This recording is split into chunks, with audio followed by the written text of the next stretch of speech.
2차 세계대전 이 말미에 참 악명 높았던 아우슈비츠 수용소 아시죠? 600만 명의 유대인들을 비참하게 집단 학살했던 수용소입니다. 정말 이스라엘 백성들 입장에서는 택한 선민으로 강한 자부심이 있었습니다마는 그런 유대 민족이 속절없이 도살장에 끌려가는 개돼지 취급당하니까 얼마나 고민이 많았겠어요. 그러면서 연기처럼 사라지는 자기 자신들에 대해 생각하면서 이런 원망이 아마 있었을까? 하나님 지금 어디 계십니까? 하나님 살아 계시기나 한 건 맞습니까? 라는 그런 원망이 가득했더랬어요. 그런데 전쟁의 상황이 바뀌죠. 연합군이 유대인들이 이제 죽어갔던 이 수용소를 탈환하고 이제 수용소를 점검을 합니다. 점검을 하다가 아주 놀라운 사실을 발견하게 됩니다. 외진 구석 한 벽에 말이야 쓰여진 글귀를 보니까 깜짝 놀라게 되어졌어요. 번역하면 이런 내용입니다. 여러분 우리가 다 아는 내용이에요. 그 크신 하나님의 사랑 말로 다 형용 못하네. 저 높고 높은 별을 넘어 이 낮고 낮은 땅 위에 죄범한 영혼 구하려 그 아들 보내사 화목제물 삼으셨네. 이런 가사 쫙 벽에 기록된 찬송이었던 거예요. 비록 수용소 안에서 목 놓아 목소리로 그렇게 찬양하기는 어려웠습니다만은 기록된 찬송이 있는 거예요. 그런데 더 나아가서 그 저주와 지옥 같은 그런 현장에 찬양이 글귀 말미에 말이에요, 그 밑에 발견한 그 글귀를 보고 이 연합군들은요, 아연 실색할 수밖에, 놀래 자빠질 수밖에 없는, 거기에 적혀진 글입니다.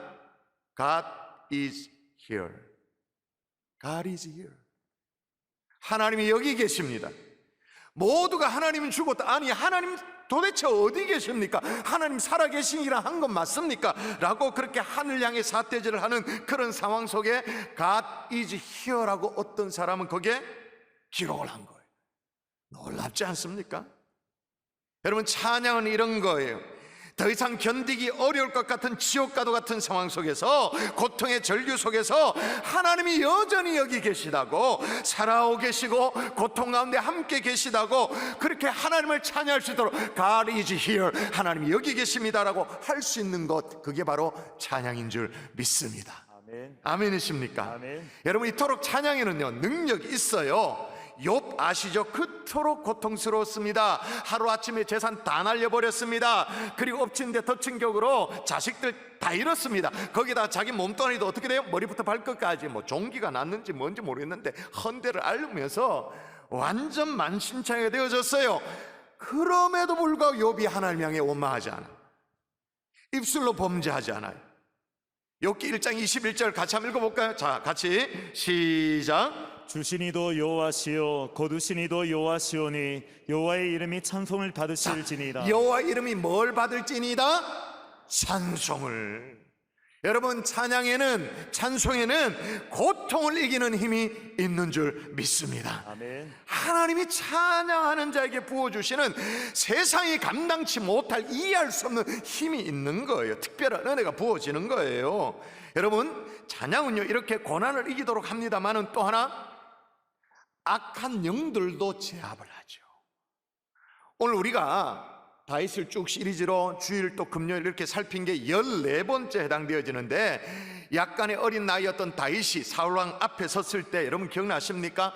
사울왕이 막 미쳐서 날뛸 때 그때 어떻게 그걸 캄다운 시킵니까? 어떻게 합니까? 어떻게 도와줘요? 제가 읽어볼게요. 악령이 사울에게 이를 때에 다윗이 수금을 들고 와서 손으로 탄즉 사울이 상쾌하여 낫고 악령이 그에게서 떠나더라. 수금을 타면서 찬양으로 그를 도와줘요. 그러니까 여러분 찬양에는 악한 영들도 떠나가는 힘이 있는 줄 믿습니다. 아멘. 악한 영뿐만 아니라 우리 속에 막 우울한 마음들 있잖아요. 뭔지 모르게 막 습한 마음, 어두운 마음, 이런 것들도 제대로 된 찬양 앞에는 이게 떠나가게 되어지는 줄 믿습니다. 또 하나는요, 찬양에는 문제 해결의 능력이 있죠. 실제로 바울과 실라가 빌립보라는 지역에서 복음을 전가하다 감옥에 갇히게 되어졌어요. 사연이 어떻게 되어지냐면, 빌립보라는 지역에 갔는데 길가에 점치는 귀신 들린 여종이 하나 있는 거예요. 너무 딱하잖아요. 아무도 거들떠 보지 않는 그녀를 그 귀신으로부터 떠나서 자유롭도록 그렇게 고쳐줬어요. 근데 이 귀신 들린 여종을 누가 이용해 먹냐 하면 그 여종의 주인이 귀신 들린 그걸 가지고 돈벌이로 사용해. 귀신이 들려야 뭐가 또 이렇게 점도 치고 그러잖아요. 그걸로 돈벌이 해먹던 주인이 귀신 들린 여인을 고쳐줘 버렸기 때문에 바울과 실라가 돈줄이 끊기네. 소위 말해서 영빨이 안 떨어지니까 돈줄이 끊기는 거예요. 바울과 실라를 그래가지고 고소해가지고는 옥에 갇히도록, 감옥에 갇히도록 그렇게 만들어 버렸어요. 옥에 갇힌 신세가 되어졌죠. 근데 그 밤에 빌립보 감옥 안에서 옥문이 열리는 기적이 일어나요. 자, 기적의 현장 보도록 하십시다. 가슴 두근두근 거리는 그런 현장인데 같이 시작. 한밤중에 바울과 실라가 기도하고 하나님을 찬송하며 제수들이 듣더라. 이에 갑자기 큰 지진이 나서 옥토가 움직이고 문이 곧 다 열리며 모든 사람의 매인 것이 다 벗어진지라. 아멘. 너무 막 가슴이 뛰죠. 보세요. 한밤중에 바울과 실라가 기도하고 하나님을 찬송하며 죄수들이 듣더라. 다 주변 사람 들었다. 좀 뭐 하네, 다 들었다 그 말인 거예요.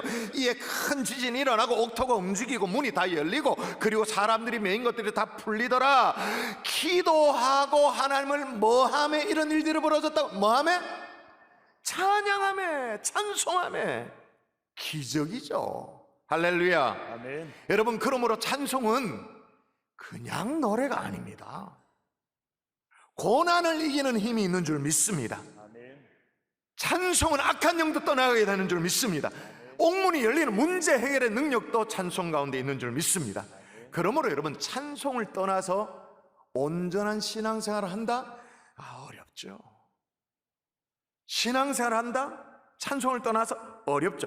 찬송을 부를 때 세상을 힘있게 살아갈 힘이 생겨요. 용기가 생겨요. 한번 덤벼보자, 뭐 까짓것 한번 해보자, 그런 어떤 뭔가 용기를 하나님이 부어주시죠. 그리고 찬송할 때 믿음이 자라나게 되어지는 거예요. 아멘이십니까? 그런데 중요한 것, 찬송에는 왜 이런 능력이 있냐는 거예요. 그것부터 해결해야 되잖아. 찬송에는 왜 이런 능력이 있을까요? 대답은 간단해요. 성경을 보세요. 여러분, 우리가 믿고 고백하는 이 주님, 성경이 말하는 주님이 어떤 주님이라고 말하고 있는가? 자, 같이 읽습니다. 시작. 이스라엘의 찬송 중에 계시는 주여, 주는 거룩하시니다. 자, 주님이 어디에 계신다고 말합니까? 찬송 중에 계시는 주님. 여러분, 이거 진짜 믿으세요? 찬송 중에 계시는 주님. 그러니까 찬송할 때 하나님의 임재가 임하는 거죠. 하나님이 함께 하시는 거예요. 아멘이십니까? 아멘. 그렇다면 최근에 여러분이 신앙의 어떤 매너리즘에 빠져 있는 것들, 어떤 무기력한 삶, 그런 어떤 타성에 젖어 있는 신앙생활, 그리고 뭐 하루하루가 다 권태로운 삶, 뭔가 하나님과 멀어진 것 같고 핀트가 안 맞고 뭔가 조금 뭐 떨어져 있는 것 같은 그런 느낌, 이 모든 것들의 원인이 뭐일 수도 있다? 내 속에 찬양이 식었기 때문일 수도 있다는 거죠. 찬양의 열기가 식었기 때문에 그럴 수도 있다라는 거. 여러분, 여전히 여러분의 입술에 찬양의 열기가 살아있나요? 여러분의 가슴에 뜨거운 찬양이 있나? 그래서 내 얼어붙은 이 가슴을 녹이고도 남을 만한 불붙는 찬양이 지금도 여전히 여러분 가운데 있나요? 자, 여러분, 찬양의 열정을 얘기했습니다마는 여러분, 성경의 인물 가운데 찬양의 열정 그러면 누굽니까? 두 글자 누굽니까? 다윗이지. 찬양하다가 막 바지춤이 내려가는지도 모르고 그건 상관하지도 않고 하나님만 막 찬양하고 막, 응? 수많은 찬양시를 남겼죠. 수많은 찬양시를 남기는 바람에 우리 성경이 이렇게 두꺼워졌어요. 시편, 얼마나 많은 찬양시를 지어가지고, 누가 뭐래도 찬양의 원조는, 열정은 다윗이죠. 여러분, 오늘 우리가 다윗 시리즈 14번째로 말했는데 이제 다윗이 특별히 조직한 찬양대가 나와요. 찬양대. 그래서 오늘 찬양대를 함께 살피면서 우리의 찬양이 어때야 될지 다시 한번 살펴보는 복된 주일 이 시간 될 수 있기를 주 예수 이름으로 축원합니다. 아멘. 축원합니다. 아멘. 자, 따라하십시다. 우리의 찬양이 어때야 되는지 따라합니다. 신령한 노래를 신령한 노래를 해야 한다. 해야 한다. 여러분, 성경에 찬양대처럼 보이는 게 사실은 처음 등장하는 게 이스라엘 백성들이 홍해를 건널 때예요. 모세의 지도 아래 홍해를 건널 때, 그때 기억나십니까? 아론의 누이, 그러니까 모세의 누나 미리암이 여인들과 함께 막 소고치고 춤추면서 그러면서 하나님의 위대하심을 막 찬양했잖아요. 원시적인 찬양대라고 말할 수 있어요. 또 오늘 다윗이 주인공인데, 어린 소녀 다윗이 말이에요, 골리앗 때려 눕힐 때 기억나십니까?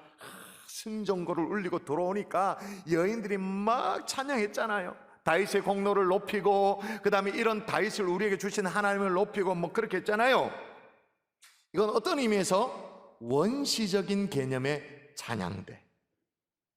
근데 이제 조직된 찬양대로는 다윗이 처음이에요. 다윗이 이렇게 조직화된 찬양대를 이제 조직해서 만듭니다. 그의 말년에 이제 왕권을 아들 솔로몬에게 물려줍니다. 그리고 성전 건축도 본인은 준비만 다 하고 아들이 하도록 그렇게 다 하죠. 그래서 뭐니 해도 이스라엘 정군을 쫙 정비를 합니다.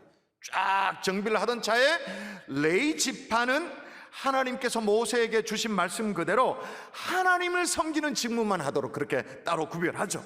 이 레위 지파를 중심으로 구성된 게 뭐냐? 찬양대에서 찬양대. 그러니까 오늘 본문에 보니까 세 종류의 지도자가 나옵니다. 세 명의 이름이 나와요. 아삽, 헤만, 여두둔, 이렇게 세 명의 지도자를 중심으로 찬양대가 조직되어집니다. 근데 이렇게 조직해서 찬양을 하도록 하는데 말이에요, 아주 특징적인 게 나와요. 자, 특징적인 거 뭔지 한번 볼까요? 찾아보세요. 못 찾으면 바보입니다. 색깔을 바꿔 적었는데 그걸 못 찾으면 바보지. 자, 먼저 여러분 읽습니다. 아삽과 시작.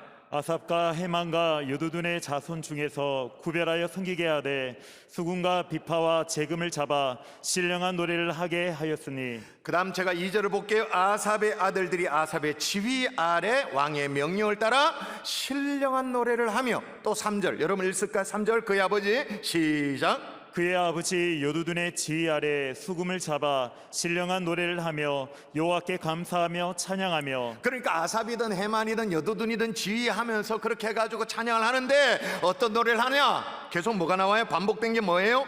신령한 노래를 하게 하였으니, 신령한 노래를 하며, 신령한 노래를 하며 하나님 앞에 감사하고 찬양했다. 신령한 노래. 그럼 도대체 신령한 노래라는 게 뭘까요? 이게 오늘 보면 역대상에만 나오는 그런 내용이라면, 아하, 그 옛날 구약 성경에만 나오는 문학적인 기법이구나, 어떤 독특한 표현 방법이구나 생각하고 무시하고 지나갈 수도 있어요. 대수롭지 않게 생각하고. 근데 신약에 또 나와. 신약에 사도 바울이 거듭거듭 뭐라고 말해? 찬송하긴 하는데 어떻게 찬송하라고 얘기하냐면, 시와 찬송과 신령한 노래를 부르며 감사하는 마음으로 하나님을 찬양하고. 자, 그러면 도대체 신령한 노래라는 게 뭐예요? 신령한 노래. 그 노래를 들으면 막 바로크 시대에 가서 막 생각나고, 핸델이 생각나고, 바하가 생각나고, 막 이런 거. 어디 막 수도원에 막 울림 있는 우 하면 홀리한 분위기가 되어지는 그런 신령한 노래인가요? 리듬이 뭔가 성스러운 분위기를 자아내고 가사도 그렇고, 그게 신령한 노래인가요? 뭘 말하는지 신령한 노래 좀 헷갈려, 솔직히 말해서. 근데 오늘 본문이 너무나도 친절하게 성경 자체가 주석을 달아놨어. 자, 여러분이 가지고 있는 성경을 직접 보세요. 여러분, 이것까지는 자막이 없어요. 이것까지는 제가 어떻게 할 방법이 없어요. 여러분 눈으로 확인하세요. 자, 오늘 본문이 역대상 25장인데 25장 1절 다시 보세요. 25장 1절에 자, 신령한 노래라는 단어가 나옵니까? 거기에 작은 글씨로 번호가 나오죠. 뭐 나옵니까? 1번이라는 작은 번호가 매겨져 있을 거예요. 2절 가보십시다. 여기도 2절에 신령한 노래 앞에 번호가 매겨져 있죠. 성경 좀 보이소. 3절에도 신령한 노래 있죠? 그러면 하단으로 내려가세요. 주석 뭐라고 되어 있습니까? 희점 예언을 뜻다. 희점, 그 뭐 점은 뭐냐? 약자죠. 히브리어다 그 말이고, 히브리어로 예언을 뜻한다. 신령한 노래가 그렇다 그 말인 걸. 자, 그러면 신령한 노래가 뭐냐? 예언의 기초가 된 노래, 예언이 담긴 노래라고 말할 수 있어요. 근데 또 여기에 오해 소지가 있어. 예언 그러면 예언, 예언, 무당 점치는 걸 생각하죠. 성경에 나온 예언은 95%가 미리 미래를 당겨서 알아보는 예견하는 그 예언이 아니에요. 성경에 나오는 예언은 95%가 뭐예요? 다 말씀을 내가 이해하고, 말씀을 옳게 분별하고, 말씀을 가르치고, 말씀을 선포하는 것이 성경의 예언이라고 기록하고 있다, 그 말인 거예요. 그럼 저는 지금 뭐 하고 있는 거예요? 예언하고 있는 거죠. 그러면 신령한 노래는 뭐다? 예언에 기초한 노래인데, 다른 말로 말하면 하나님의 말씀에 기초가 된 노래인데, 말씀을 담고 있는 노래, 찬양. 여러분 이제 이해가 되십니까? 고개 끄덕끄덕 한번 해보세요. 이해됩니까? 잘 따라오고 계시나요? 자, 그러면 생각해 보십시오. 아니 찬송치고 하나님의 말씀에 기초가 안 된 찬송이 있나요? 찬송 45장 이 중에 말씀에 기초가 안 된 찬송을 보면 위에 제목 나오고 그 하단에 보면 조그만하게 이제 관련 성구까지 웬만하면 다 기록되어 있는데, 다 신령한 노래지. 최근에 부르고 있는 복음성가 CCM, 하나님의 말씀에 기초가 안 된 그런 찬양이 있나요? 혹가다 있을 수는 있지만 거의 대부분은 하나님의 말씀에 다 기초가 되어 있어요. 그럼 여러분 문제가 뭐죠? 신령한 노래이냐 아니냐는 것은 이제는 노래의 문제가 아닌 거죠. 신령한 노래냐 아니냐, 이거는 가사의 문제가 아닌 거예요. 리듬의 문제가 아닌 거예요. 어떤 악기로 어떤 주법으로 연주하냐, 그 문제가 아닌 거예요. 신령한 노래이냐 아니냐는 것은 부르는 사람의 문제인 거죠. 사람, 말씀이, 예언이 담겨있는 사람이 부르고 있느냐 아니냐, 신령한 노래. 말씀이 기초가 된 그 사람이 부르는 노래, 그 노래는 신령한 노래가 되는 줄 믿습니다. 그러나 반대로 아무리 노래를 잘해도 말씀이 기초가 안 돼 있다, 말씀이 그 심령에 안 담겨 있다, 그건 뭐예요? 그냥 노래지 뭐. 노래. 그건 제 얘기가 아니고 다윗이 처음 찬양대를 구성할 때 찬양대 구성의 원칙이 있어요. 오늘 본문에 나와요. 앞서 제가 아삽, 헤만, 여두둔 중심으로 찬양대를 조직하겠다 그러는데, 매 절마다 신령한 노래, 예언이 담겨있는 노래, 말씀에 기초한 노래를 해라, 신령한 노래를 하도록 해라, 그렇게 계속 신령한 노래를 하다가 5절에 신령한 노래를 하도록 맡은 사람에 대해서 이렇게 설명해놔요. 헤만에 대한 설명이 나오는데 보세요. 헤만은 하나님의 말씀을 가진 왕의 상견자라. 자, 뭘 가진 사람이라고요? 하나님의 말씀을. 그러면 여러분, 우리가 부르는 찬송은 악보보다, 구성된 악기보다 더 중요한 게 뭐예요? 찬양하는 그 사람이 중요한 거죠. 싱어들이 들고 있는 이 마이크의 성능, 이런 마이크의 성능보다 더 중요한 것은 얼마나 그 사람이 하나님의 말씀에 붙잡혀 있느냐, 그게 더 중요한 거예요. 아멘이십니까? 아멘. 얼마나 은혜롭게 리듬에 맞게 찬양을 잘 해내느냐, 그보다 더 중요한 게 뭐예요? 하나님의 말씀에 붙들린 사람, 신령한 노래를 할 수 있는 사람이 부르는 노래냐, 그게 중요한 거예요. 할렐루야. 아멘. 그러면 여러분, 우리는 솔직히 말해가 저도 여러분도 노래는 잘 못해도 신령한 노래는 누구든지 준비만 되면, 누구든지 마음을 모으면 신령한 노래는 누구나가 다 부를 수 있는 하나님의 자녀인 줄 믿습니다. 아멘. 아멘이십니까? 아멘. 여러분, 한국교회가 왜 찬양이 약해졌어요? 생각해 보셨나요?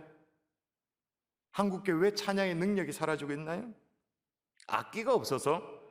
어디? 전공자가 없나요? 아니죠. 얼마나 많은 전공자가 있어요. 성악을 전공하고 교회 음악에 잔뼈가 굵은 사람이 얼마나 많은데, 그러면 지원이 약해서 그렇습니까? 그건 옛말이지. 옛날에. 이유가 뭘까요? 신령한 노래를 부를 수 있는 사람이 줄어들고 있는 거죠. 그냥 노래를 할 수 있을지는 몰라도 신령한 노래, 말씀이 담겨있는 노래, 그 노래를 할 수 있는 사람들이 쭈그러들고 있는, 점점 줄고 있는. 그러면 여러분, 찬양이 약화된다, 신령한 노래를 부를 수 있는 사람이 줄어든다, 100번 양보해서 그렇게 지나간다 칩시다. 여러분, 그러면서 뭐도 사라지고 있을까요? 찬양의 능력도 같이 사라지고 있는 거예요.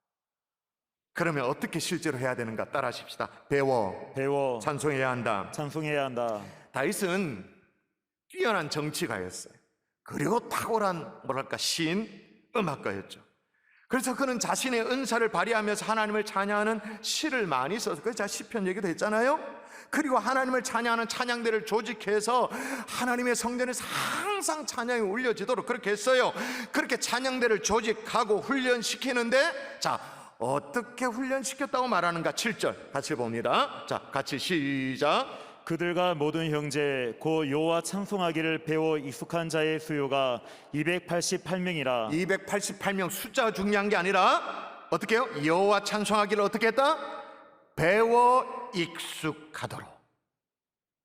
배워 익숙하도록. 이 말은 뒤집으면 어떻게 되죠? 찬송은 그저 가만히 있다고 되는 게 아니란 거예요. 예배당에 꽂아놓은 보리창처럼 있다고 해서 찬송이 되는 그거 아니란 거죠. 어떻게 해요? 배워 익숙하도록.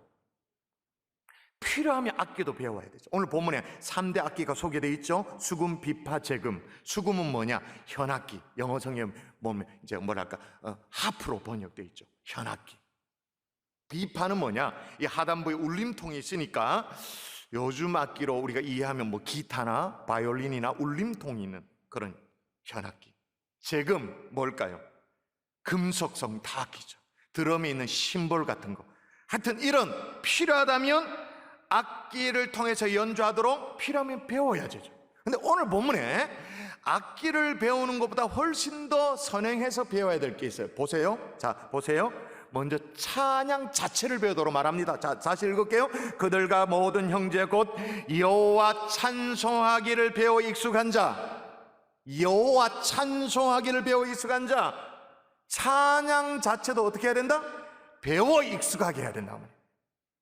내게 익숙한 찬송만 하는 게 아니라, 내가 이미 알고 있는 찬송만 하는 게 아니라 10년, 20년 전에 은혜 받았던 그 찬송 꺼내서 다시 하는 게 아니라, 총각 시절에 은혜 받았던 그것만 하는 게 아니라 새 찬양이 있다면 어떻게 해요? 새 찬양도 배워야죠.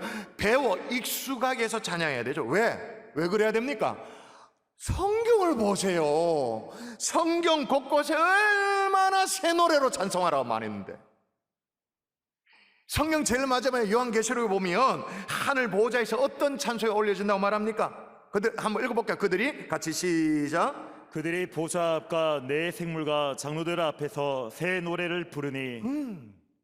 새 노래, 제자리에만 머물러 있는 그런 찬양이 아니라 날마다 찬송을 배워서 익숙하는, 그래서 새 찬양, 새 노래로 하나님을 높일 수 있는 하나님의 종들 될 수 있기를 주 예수의 이름으로 축원합니다. 아멘. 그리고 찬송하는 방법도 배워야 되죠. 어떻게 하면 더 아름답게, 더 은혜롭게 찬송할 수 있는가 배워야 되죠. 이런 점에서 우리 경산중앙교는 참 뭐랄까요? 바람직해요.